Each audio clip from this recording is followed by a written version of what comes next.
घर भितर शव बाहर पड़ी कोकेई शव उठेबा तो दूरर कथा परिवार लोकंकु सांत्वना दवापाई साई पड़िशांकु मना जी नियम न मानिब ता उपरे लागिब जोरिमाना।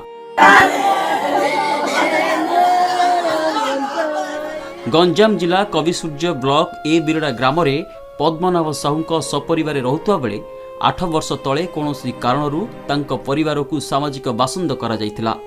केही तांकु सहयोग करिले जोरिमाना पकाजियो बोली कुल समाज पक्षरु चेतावनी मध्य दिया जायतिला। गतकाली 11 तारिख सकाळ समय पद्मनाभ साहू हृदघात रे मृत्यु होइतिला। मानविकता दृष्टि सबको कांध देवा और अंतिम सत्कार रे ग्रामवासी सामिल हेबा कथा, किंतु समाजर जोरिमाना और कार्यानुष्ठान भୟରେ बहु समय धरी कोकेई ग्राम रे पड़ी रहिता बेले शव पाखकु ग्रामवासी आसी नथिले कि गणेश पूजा मूर्ति विसर्जन किंबा ग्राम रे कोनोसी देवकार्य मध्य करि नथिले। गतकाली सकाळ 10 घटिका ठारू समस्ते अखिया अपिया होई रहितिले। शेषरे स्थानीय पुलिस और प्रशासन पदाधिकारी पहुंची लोकमानकु बुझासुझा करिया परे राति 9टारे शव सत्कार पई निया जायतिला।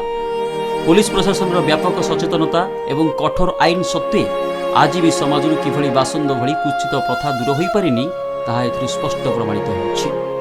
आस्कारू मनोज कुमार नाइक रिपोर्ट, बड़ खबर।